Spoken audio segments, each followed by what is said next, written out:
Welcome to stocks intra Kannada trading YouTube channel.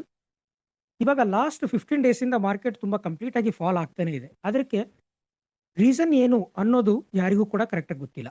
So ಆ ರೀಸನ್ನ completely explain ಮಾಡ್ತೀನಿ ಈ ವಿಡಿಯೋದಲ್ಲಿ, ಕಂಪ್ಲೀಟ್ ಆಗಿ ನೋಡಿ. ಹಾಗೆಯೇ ಇವತ್ತು 1.5% ಡೌನ್ ಆಗಿದೆ ಮಾರ್ಕೆಟ್.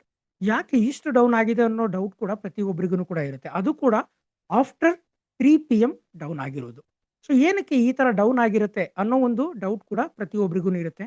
ಈ ವಿಡಿಯೋನ ಎಂಡ್ವರೆಗೂ ನೋಡಿ, ಹಾಗೆ ಸಬ್ಸ್ಕ್ರೈಬ್ ಮಾಡೋದನ್ನ ಮರಿಬೇಡಿ. ಟೆಲಿಗ್ರಾಮ್ ಗ್ರೂಪ್ ಲಿಂಕ್ ಇದೆ, ಅಲ್ಲೂ ಕೂಡ ಜಾಯ್ನ್ ಆಗಿ ನನ್ನ ಲೈವ್ ಅಪ್ಡೇಟ್ಸ್ ಅಲ್ಲಿ ಕೊಡ್ತಾ ಹೋಗ್ತೀನಿ ಯಾವಾಗ್ಲೂ. ಸೊ ಇಲ್ಲಿಂದ ಬಿಗ್ ಫಾಲ್ ಜನವರಿ ಸ್ಟಾರ್ಟಿಂಗ್ ಅಲ್ಲೇ ಆಗಿದೆ.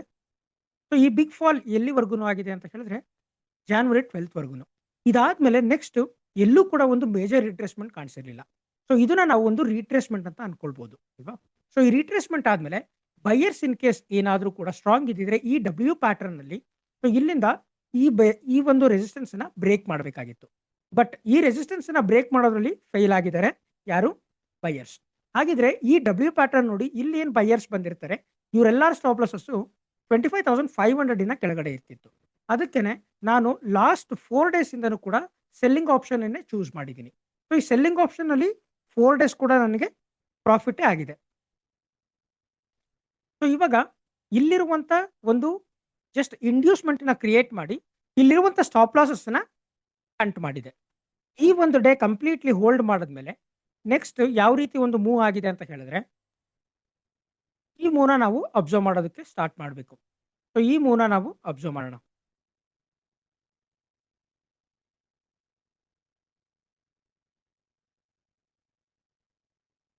ನಿನ್ನೆ ಇಲ್ಲಿಂದ ಹೋಲ್ಡ್ ಮಾಡಿ ಒಂದು ಸ್ಮಾಲ್ ಬ್ರೇಕ್ಔಟ್ ಕೊಟ್ಟಾದ್ಮೇಲೆ ಇಲ್ಲಿ ಬೈಯರ್ಸ್ ನಾರ್ಮಲ್ ಆಗಿ ಬಂದಿರ್ತಾರೆ. ಸೊ ಈ ಬೈಯರ್ಸಿನ stop losses immediately market open ಆಗಿದ ತಕ್ಷಣ ಇವತ್ತು ನಿಫ್ಟಿ ಎಕ್ಸ್ಪೈರಿ ಇರೋದ್ರಿಂದ ಹಂಟ್ ಮಾಡೋದಕ್ಕೆ ಸ್ಟಾರ್ಟ್ ಮಾಡುತ್ತೆ. ಇಲ್ಲಿ ಸ್ವಲ್ಪ ಹೋಲ್ಡ್ ಮಾಡಿದಾಗ ಏನಾಗುತ್ತೆ, ಇಲ್ಲಿ ಯಾರ್ಯಾರು ಸೆಲ್ ಮಾಡಿರ್ತಾರೆ ಅವರೆಲ್ಲರೂ ಕೂಡ ಪ್ರಾಫಿಟ್ ಬುಕಿಂಗ್ ಮಾಡ್ಕೊಂಡು ಹೋಗ್ತಾರೆ. ಬಿಕಾಸ್ ಇಲ್ಲಿಂದ ಫರ್ದರ್ ಮೂವ್ ಆಗೋದಿಲ್ಲ, ಎಕ್ಸ್ಪೈರಿ ಇರೋದ್ರಿಂದ 0 ಆಗುತ್ತೆ ಅಂತ ಹೇಳಿ. ದೆನ್ ನೆಕ್ಸ್ಟ್ ಒಂದು ಮೂಮೆಂಟ್ ಅನ್ನ ಕೊಡುತ್ತೆ. ಈ ಮೂಮೆಂಟ್ ಕೊಟ್ಟಾದ್ಮೇಲೆ ಇಲ್ಲಿಂದ ಫಾಲ್ ಆಗೋ ರೀಸನ್ ಏನಿರುತ್ತೆ ಅಂತ ಹೇಳಿದ್ರೆ, ಸೊ ನಾವು 1 hour ಟೈಮ್ ಫ್ರೇಮ್ ಅನ್ನ ಶಿಫ್ಟ್ ಆಗಿ ನೋಡಬೇಕು. ಸೊ 1 hour ಟೈಮ್ ಫ್ರೇಮ್ ಅಲ್ಲಿ ಇಲ್ಲಿ ಆಲ್ರೆಡಿ 1 ಟೈಮ್ ಸಪೋರ್ಟ್ ತಗೊಂಡಿದೆ, 2 ಟೈಮ್ ಸಪೋರ್ಟ್ ತಗೊಂಡಿದೆ, 3rd ಟೈಮ್ ಸಪೋರ್ಟ್ ತಗೊಂಡಿದೆ, 4th ಟೈಮ್ ಸಪೋರ್ಟ್ ತಗೊಂಡಿದೆ. ದಟ್ ಮೀನ್ಸ್ ಈ ಒಂದು ಏರಿಯಾ ಕಂಪ್ಲೀಟ್ ಆಗಿ ಆಲ್ರೆಡಿ ವೀಕ್ ಆಗಿ ಹೋಗಿದೆ. ಸೊ ಇಲ್ಲಿಂದ ಮಾರ್ಕೆಟಿನ ನೆಕ್ಸ್ಟ್ ಫಾಲ್ ಎಲ್ಲಿವರೆಗೂ ಇತ್ತು, ಆಲ್ಮೋಸ್ಟ್ 25,180 ವರೆಗೂ ಕೂಡ ಫಾಲ್ ಆಗಿದೆ.